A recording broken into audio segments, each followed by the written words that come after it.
दोस्तों, comedy with Rahul Gandhi. जहाँ दोस्तों आज राहुल गांधी का एक रैली था। वो जो बोलते हैं ना, सामाजिक न्याय या दलित जोड़ो यात्रा, इस तरह का रैली कर रहे थे वो।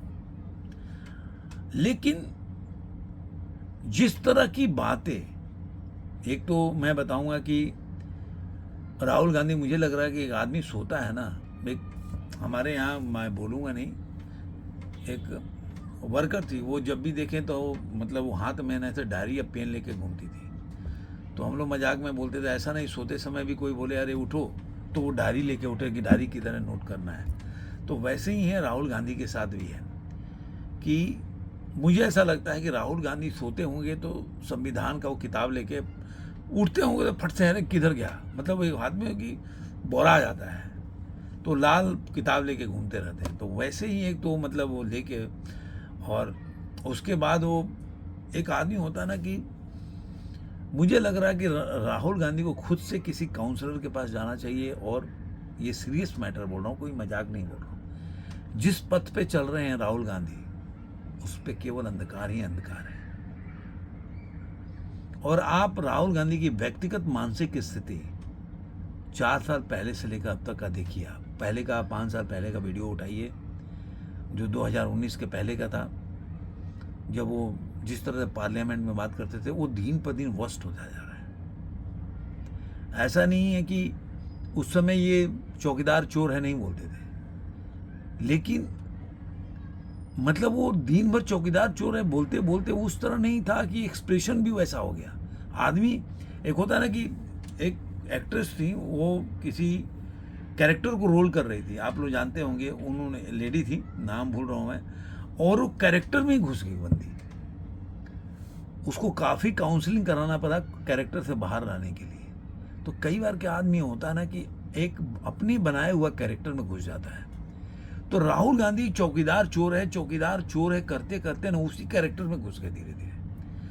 अब उनका एक दो देखिए ना, वामपंथी दुनिया से एकदम, दुनिया ने जिसपे दबा कुचला हो, आंखें शोषित लगे कि भाई क्रांतिकारी आदमी एकदम शोषित है, इसके साथ बहुत जीवन भर इसके साथ अत्याचार हुआ है, शोषण हुआ आदमी एकदम दुनिया से एकदम लगता है कि जैसे अमिताभ बच्चन की पहले पिक्चर आती थी कि वो पूरा दुनिया से ही नफरत करता था वो।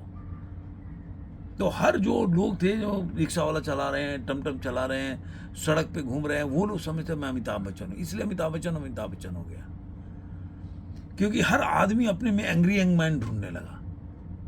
तो वैसे ही राहुल गांधी के साथ है कि वो अपने आप में एक मोदी विरोध में एक ऐसा कैरेक्टर में घुस गए हैं जो उनको एक अंधकार के गहराइयों में लेता जा रहा है, जिससे मुझे लग रहा है कि उनको निकालना बहुत जरूरी है। वो उनके फैमिली को सोचना चाहिए। धीरे धीरे जिस एडिक्शन के साथ वो बोलते हैं, इसीलिए उनके जबान पे फ्रस्ट्रेशन से गाली भी निकल आता है। अब शब्द आप सोचिए, प्रधानमंत्री मोदी, और ये एक दिनचर्या हो गया उनका जो होता है ना रूटीन। प्रधानमंत्री मोदी के बारे में अब शब्द बोलना उनकी एक कंटिन्यूअस जो दिनचर्या जो होता है ना, रूटीन, वो है कि अगर वो प्रधानमंत्री मोदी के बारे में अगर बात ना करें तो शायद उनको खाना भी डाइजेस्ट नहीं होगा और उनको नींद भी नहीं आएगी। मैं इसलिए बोल रहा हूँ, देखिए, विपक्षी दल कभी भी रहे, आपने पॉलिसी का विरोध किया, उसके बाद 2-4 बार वो पीएम के बारे में या जो सत्ताधारी दल के नेता हैं उनके बारे में बोल दिया, लेकिन आप पूरी पॉलिसी से ज़्यादा संविधान खतरे में है, चोरी लेके गया, अडानी। अरे मैं सुन के आदमी बोरा जाए। आदमी दिन भर एक ही आदमी को एक ही चीज़ बोलते रहोगे, बच्चा को दिन भर अगर स्कूल में पढ़ा रहे हो तो बंदा बोरा जाएगा दिमाग में कि अरे क्या दिन भर एक गाना बजा दो, एक बंदे को एक घर में बंद कर दो और सेम गाना बजाते रहो 100 बार, वो बंदा पागल हो जाएगा। सोचेगा एक ही गाना बजता रहेगा, उसके दिमाग वो गाने में घुस जाएगा, वो सोएगा तभी उसके दिमाग में, मस्तिष्क में गाना बजता रहेगा। ये राहुल गांधी की मतलब कंडीशन है, स्थिति है, वस्तु स्थिति बोलते हैं ना, वो है कि राहुल गांधी उससे बाहर ही नहीं निकल पाए। वही लाल किताब, वही संविधान खतरे में है, वही देश बेच दिया, वही अडानी अंबानी ने सारा देश बेच दिया, और वही जेनजी लोग, आप लोग कुछ नहीं कर रहे। आप वो थोड़ा सा अब आगे आदमी कितनी गहराई में तो बढ़ते जा रहे हैं कि आप लोग भगवान का पूजा करो, आप लोग अंबेडकर जी की पूजा करते हो, क्या फर्क पड़ता है उसे भगवान का पूजा करने से, जब वही मोदी इस संविधान को आग लगा रहा है, आप कुछ नहीं कर पा रहे हो। आपको तब जाके सामना करना चाहिए, आप उस समय चुप हो जाते, मतलब उनके हिसाब से देश में अराजकता का माहौल हो जाना चाहिए, एकदम जाके लोकसभा पे कब्जा कर लेना चाहिए कि भाई आप अम्बेडकर जी को अगर मानते हो कि संविधान उन्होंने लिखा है तो उनके हिसाब से अगर उन पे विश्वास करते हो तो तुम्हें लोकसभा पे कब्जा करना ही पड़ेगा, नहीं तो फिर आप नहीं मानते उनके हिसाब से। मतलब आपको डेमोक्रेसी को मत मानो, आप अगर कोई जीता तो मानो ही मत कि वो जीत रहा है, आप लग जाओ उसके पीछे कि नहीं वो जीत नहीं रहा, वो चोरी करके आया है, वो लूट के आया है। अरे भैया पूछ देता कि चलो आज तो पावर में है, 2014 के पहले तुम्हारी सरकार थी, फिर कैसे तुमने उसको जीतने दिया? क्या तुमने भी कोई चोरी चकारी किया था उसके साथ? क्या मोदी से पैसे लिया था कि नहीं? भाई वो एक स्टेट के चीफ मिनिस्टर से बोला था कि पैसे दो मैं तुमको जिता दूंगा, तब भी ईवीएम से चुनाव हुआ था। तो उस समय कौन सा सेटिंग हो गया था भाई? 2014 में तो वो थे भी नहीं, कहीं बीजेपी की सरकार कहीं भी नहीं थी। तो ऐसा कौन सा घुट्टी पिला दिया भाई? ये जो आप जीत नहीं पा रहे हो ना, और आप जीतोगे भी नहीं, क्योंकि आपको मैं 10 बार बोला हूं, आपको जीतना नहीं है। जीतना क्यों नहीं है कि आप पहले जीतना चाहते थे, अब जानते हो आप कि आप जीत नहीं सकते, तो आपको जीतने के लिए प्रयास भी नहीं करना है, क्योंकि ये डगर है ना, बहुत कठिन है जीतना। आपको गली गली जाना पड़ेगा, सही मुद्दे उठाना पड़ेगा। अगर महंगाई के आज मुद्दे उठा रहे तो भी सही, ये नहीं कि आप देखना, मैं क्या बताऊं कि किसानों को खाद नहीं मिलेगा, गैस खत्म हो जाएगी, केरोसिन बंद हो जाएगा, मतलब पूरे दुनिया से गैस खत्म हो जाएगी। तो अब मान लो खत्म हो जाएगी तो मिस्टर मोदी का क्या हाथ, उसमें क्या हाथ है? अगर गैस ही खत्म हो जाएगी तो पूरी दुनिया तराई तराई होगी, हम भी तराई तराई कर लेंगे। हम क्या, मोदी चोरी करता है, आपके पैसे पे प्लेन से घूमता है। जैसे इनके टाइम में जो प्रधानमंत्री लोग पैदल घूमते थे, एक बंदा ने बोला असल में इनके जो चापलूस जो है ना, जो असल में वो भी सब का दिमाग ऐसे ही पैदल है। कह रहा है कि मोदी जी 2 गाड़ी से घूम रहे हैं, वो वीडियो शूट कर रहे हैं, 1 दिन के लिए घूम रहे हैं। अरे यार मोदी जी को तो मैं बोल रहा हूँ नहीं घूमना चाहिए, पीएम को, किसी देश के पीएम को 2 गाड़ी से, ये रिस्क की बात है भाई। आज देश के कोई हमला हो जाए उस पर, तो ये बात नहीं हो कि हमला हुआ प्रधानमंत्री पे, तुम्हारे देश की गरिमा गिर जाएगी, जो विकास की यात्रा है वो अवरोध हो जाएगी। लोगों को डर लगेगा इन्वेस्ट करने में कि भाई जब देश के प्रधानमंत्री सुरक्षित नहीं है तो हमारा बिजनेस कैसे सुरक्षित होगा? आज आपने देखा होगा आपने देखा होगा कि उत्तर प्रदेश में किस तरह से, आप देखिए कि अब वहां पे विकास की गाड़ी चल रही है, कितना इन्वेस्टमेंट आ रहा है,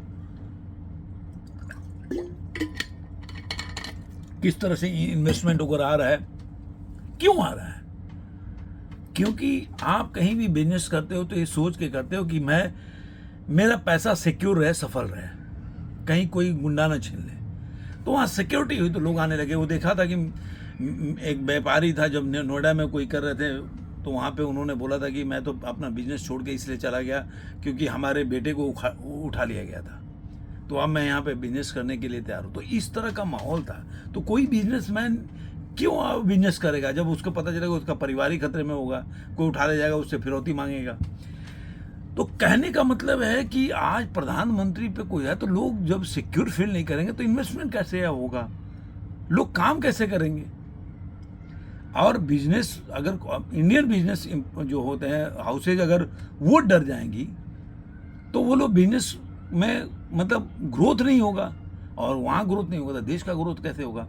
तो राहुल गांधी पता नहीं, इनके चेले चपाटे भी ऐसे ही होते हैं कि अब क्या ही बोलूं। मोदी बोलता है कि विदेश मत जाओ, खुद ही चला जाता है। अरे भाई वो बंदा नहीं जाएगा तो वो प्रधानमंत्री है भाई, आप बोलोगे जो मैं नहीं जाता, अबे तुम कौन हो भाई? वो देश का प्रधानमंत्री कहीं नहीं जाएगा, किसी से कहीं देशों के राष्ट्राध्यक्ष से नहीं करेगा। वहाँ पे अगर एमओयू साइन नहीं होगा तो कैसे देश का व्यापार की संधि होती है, आर्थिक होती है, डिफेंस पे संधि होती है, समझौता होता है। तो अब बोले कि 3 महीने में आप लिख के रख लो, झटका लगेगा, मोदी आपके सामने रोएगा, गिड़गिड़ाएगा, 1 महीने में हाथ जोड़ेगा, इस तरह का शब्द सोचिए। वो नोटबंदी के समय जिस तरह वो रोने लगा था, कब नोटबंदी पे रोने लगे थे? कोविड के समय में रोने लगे, कब रोने लगे थे भाई? 200 करोड़ से कितना लोगों को उन्होंने 2 करोड़ कितना था, मैं 2 अरब से ज़्यादा लोगों को उन्होंने, अब देखिए मैं थोड़ा आंकड़ा बोल रहा हूँ, जो वैक्सीनेशन किया था, वर्ल्ड का सबसे बड़ा ड्राइव था। अगर इनके टाइम में अगर ये लोग प्रधानमंत्री होते, इनकी सरकार होती, तो बोलते अरे अमेरिका में तो लोग मर रहे, इतना विकसित देश है तो हम क्या ही कर लेंगे, इटली में इतने लोग मर रहे हैं तो हम क्या ही कर लेंगे। इनके पास तो ये बहाना हो जाता ना। उन्हें बोला अंबानी रूस से पेट्रोल खरीद रहा है और मोदी जो है वो जो फंडिंग उसका वो फंडिंग कर रहा है मोदी को जीतने के लिए। बोला मूर्ति के सामने हाथ जोड़िए, संविधान के लिए लड़िए, हाथ उठाइए, मतलब अगर कुछ नहीं लड़ोगे तो कुछ नहीं होगा, देश को लड़ना पड़ेगा आपको। पीएम गद्दार है, अमित शाह गद्दार है, सबके ऊपर मतलब ये गद्दार है, वो गद्दार है, मतलब इस तरह का पूरा बोलता रहा बंदा। आप बोल रहा था कि जैसे कि वो एक नॉर्वे में एक पत्रकार ने बोला कि भाई सवाल जहाँ पे आप प्रेस कॉन्फ्रेंस नहीं हो रहा था, प्रेस ब्रीफिंग हो रहा था, वहाँ से पहले भी बाद में उसने बोला कि लेडी ने कि भाई हमें तो बोला, हमें सवाल, जब बीबीसी वाले ने पूछा तो बोला कि नहीं, हमें सवाल पूछने के लिए तो नहीं बोला गया था, फिर तुम्हें सवाल क्यों पूछना था? अभी सुना कि उसका सारा जो सोशल अकाउंट है उसको बंद कर दिया गया है। नॉर्वे वाले भी परेशान हुए कि हमारे यहाँ भी ऐसे सब डीप स्टेट के एजेंट लोग बैठे हुए हैं, देश में विकास ही नहीं चाहते। अरे वहाँ पे हम एक वीडियो डाला कि वो ये बीन बजा रहे हैं मोदी जी बैठ के और पेट्रोल सांप की तरह निकल रहा है। तो चलो मोदी जी बीन बजा रहे हैं, तो नॉर्वे में दिखा रहे कि नॉर्वे में वो तेल के लिए गए हैं, तो नॉर्वे का प्रधानमंत्री तुम्हारा क्या मतलब उनके बीन पे नाच रहा है क्या? तो बीन वाले के वो उसमें दम है कि तुम्हारे प्रधानमंत्री को अपने बीन पे नचा रहा है भाई। वो बीन बजा रहा है, तुम्हारा प्रधानमंत्री नाच रहा है उधर नॉर्वे का। तो कहने का ये सब, ये बोलता हूँ ना कि राहुल गांधी को एकदम कहीं ना कहीं उनके मम्मी जो है उनको काउंसलिंग कराना चाहिए। नहीं तो ये आप देखिए कि भाई ये जिस रास्ते पर राहुल गांधी निकल पड़े हैं वहाँ केवल अंधकार ही अंधकार है, क्योंकि कोई भी चुनाव ये जीतने वाला है। अब आप सोचिए 10 बार लोग बता चुके कि भाई मोदी तो 2014 के बाद आए, 2014 के पहले कितने स्टेट में तुम्हारी सरकार थी? सब जगह विपक्षी जो दल में तुम्हारे साथ बैठते उनकी सरकार थी, जिनके साथ आज बैठ रहे हो। जैसे अब डीएमके के साथ बीजेपी के साथ बैठ रहे हैं, जो प्रभाकरन राजीव गांधी के पिता के मतलब हत्या में जिम्मेदार बताया जाता है, वो उसका वो बड़ाई कर रहे हैं विजय। अब किस तरह से सपोर्ट कर रहे हो? तो तुम्हारे जैसा मतलब अब क्या बोलूं, तुम सोचो तुमको क्या कहना चाहिए। जो अपने पिता के कातिल के जो समर्थन करता हो उसके साथ आप बैठ रहे हो, तो आपको क्या कहना चाहिए? आप खुद सोच लो। और ये जो कांग्रेस के चमचे चपाड़े हैं ना, ये सब बहुत लुटिया गुड्डूर है। इनको सैलरी मिल रही है, ये राहुल गांधी को ज्ञान भी नहीं देते कि भाई ये गलत बोल रहे हैं, बस लग जाते हैं। और जो अच्छे होते हैं वो छोड़ के निकल जाते हैं। तो ये सब चल रहा है वहाँ पे। आपको ये वीडियो कैसा लगा जरूर कमेंट में बताइए। फिर मिलेंगे किसी और वीडियो में। आज के लिए बताइए।